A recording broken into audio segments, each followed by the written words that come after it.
If you've been betrayed by some form of infidelity and you're thinking about a therapeutic disclosure as part of your recovery process, then this might be the video for you, so don't go anywhere.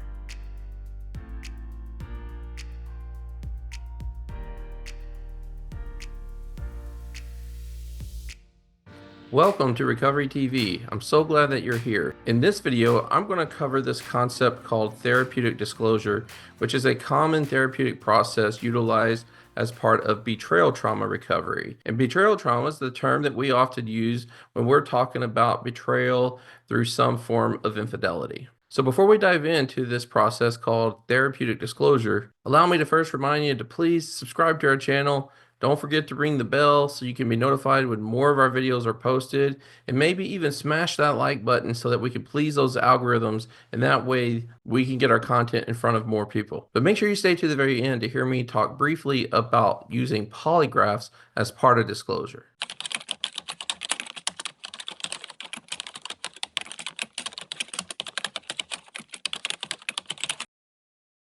In a nutshell, a therapeutic disclosure was developed by Patrick Carnes and his team at the International Institute of Trauma and Addiction Professionals. They're the organization that trained me and my colleagues on how to do disclosures. If you notice the initials behind my name, you see LMFT, which is my licensure, which is a licensed marital and family therapist, but you'll also see the initials CSAT, C-S-A-T. That is the certification that I and my colleagues received and have to maintain through that organization that we call ITAP. One way you can better ensure that a therapist was trained in how to do a therapeutic disclosure is by checking out the initials behind their names. So I'll put on screen here the different types of certifications that ITAP offers, and the therapists that have those certifications more than likely were trained in how to do therapeutic disclosures. Now, whether or not they have made therapeutic disclosures as part of their betrayal trauma recovery practice is to be determined. You'll just have to do some research by either calling them or visiting their website to see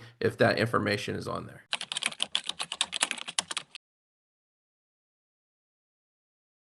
So, in a nutshell, the therapeutic disclosure is a therapeutic process that is designed to help a couple recover from betrayal trauma. It's to help the coupleship heal, but it's also to help the individuals as part of their individual recovery. Its primary purpose is to help facilitate healing in the couple relationship, but it also has some benefits for the two individuals in couple recovery that I'll refer to as the injured partner, who is the partner that has been betrayed, and the unfaithful partner, which is the partner that committed the act of infidelity. Now, the process of disclosure is different from therapist to therapist based upon how they have understood it and incorporated it into their unique flavor of recovery. So we have a process that we do here at Family Solutions, but it likely looks a little different from the processes of other betrayal trauma therapists. That doesn't mean that there's only one way to do it and do it effectively. There are many ways to do this process that essentially accomplishes the same goal and objective.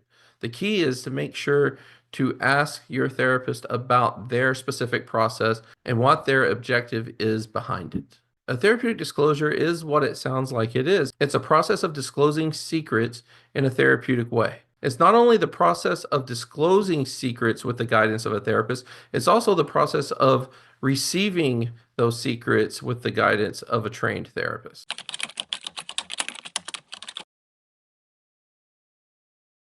One phenomenon that tends to happen with couples who have experienced betrayal trauma is that the person that did the betraying, who is the secret keeper, often will disclose the secrets in doses. This is a phenomenon that ITAP refers to as staggered disclosure. We like to refer to it as trickle-down truthonomics. But what the wonderful and talented people over at ITAP have discovered, which I can verify anecdotally, is that staggered disclosure, which is learning a little bit more about the truth over periods of time, is typically more harmful for the relationship than helpful. So if you're the injured partner, the one that has been betrayed, it becomes really difficult not to ask questions like you want to know. You want to know the truth because you deserve the truth, right? Although it might feel like an impossible task, we really encourage you to write your questions down and then present them to your therapist and do everything that you can to partake in this therapeutic disclosure to better protect yourself from experiencing the trauma of staggered disclosure or trickle-down truthonomics. And if you're the unfaithful partner, again, it might seem like an impossible task when you are looking into the face of your partner and seeing all the hurt and pain, and you're overcome with guilt and shame. You might feel compelled to give them enough information that might appease them for the moment, but then realize that you have still withheld vital details about your infidelity or other secret behavior that would be important for your partner to know about. So we also encourage you to get involved in betrayal trauma recovery with a betrayal trauma therapist so that you can get this process started.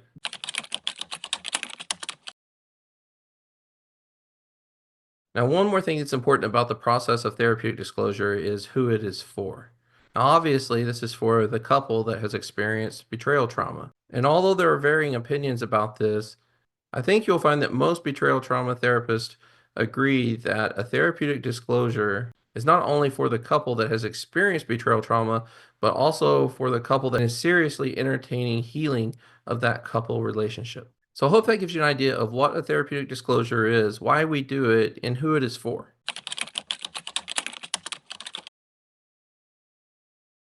When a couple that's been impacted by betrayal trauma comes into our office, we see three entities that need help with healing from betrayal trauma: the two individuals that make up the couple relationship and the couple itself. Now, like I said, a therapeutic disclosure's primary purpose is to help with healing of the couple relationship. That said, the individuals who are also undergoing a recovery process can also find benefit from the therapeutic disclosure. So let's talk about that. Let's first talk about how this helps the injured partner. The way a therapeutic disclosure can help the injured partner is by reestablishing agency through truth telling. So injured partners often feel foolish, they feel duped because they trusted someone who ended up not being who they said they were. So one thing they often feel is that their partner stole choice from them. So in other words, because the unfaithful partner didn't share all of themselves with their partner often feels, and rightly so, that they were robbed of choice because they didn't have all the information. So a therapeutic disclosure is telling the whole story, which essentially is intended to put choice back on the table. Now, how does it help the unfaithful partner? Oddly enough, it helps the unfaithful partner by empowering them through vulnerability. I know that might sound a little weird and alarming, especially if the partner's been hurt by betrayal. I'm sure you're thinking the last thing that person needs is more power. Unfaithful partners realize that their betrayal means a lot of things. It means selfishness, it's morally wrong, but they also learn that it is cowardly. I'm not saying that people that have committed acts of infidelity are cowards, but I am saying that it is a way of dealing with your life's problems by hiding, even if it costs them their relationship. Now, how does this help the couple relationship? So the therapeutic disclosure serves as a ritual that is designed to help the couple transition into their new relationship. That's right. This is a new relationship. So I know we talk about healing and recovery because it's still the same person, the same togetherness, you might think of it. But the relationship is the dynamic between the two. The old relationship died. And disclosure is helpful in ways that maybe a funeral is helpful to us when someone we love dies, and we have to figure out how to continue in this world without them. It doesn't solve our grief. Our grief doesn't end at the conclusion of a funeral, but the ritual of a funeral helps.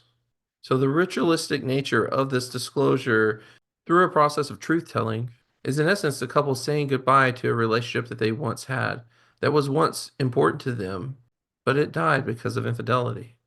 And sometimes at the conclusion of the disclosure, a couple realizes that maybe for the first time in their relationship, there are no secrets. And that is a powerful thing to experience. Now, in our therapeutic model, following a therapeutic disclosure, we often encourage our couples to make sure to begin their couples therapy part of recovery if they haven't already, because we don't want secrecy and deception to get a foothold in the new relationship.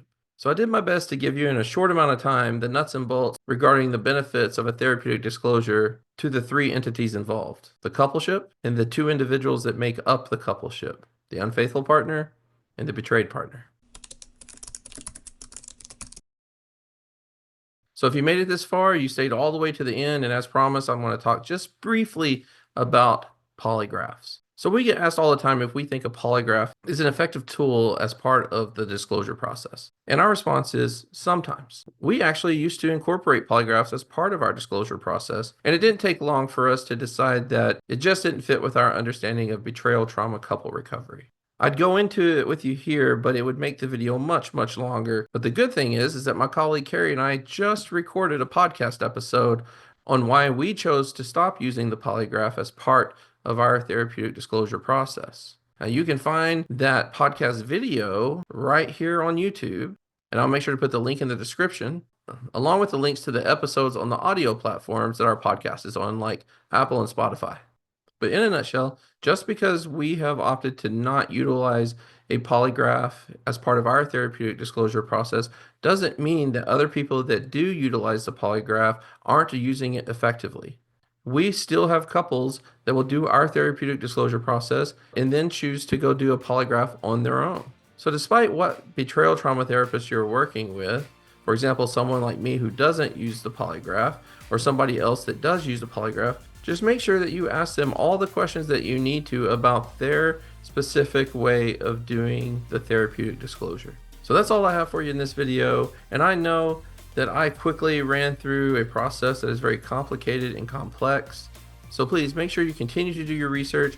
Again, please subscribe to our channel, smash the like button, and we'll see you back here next time.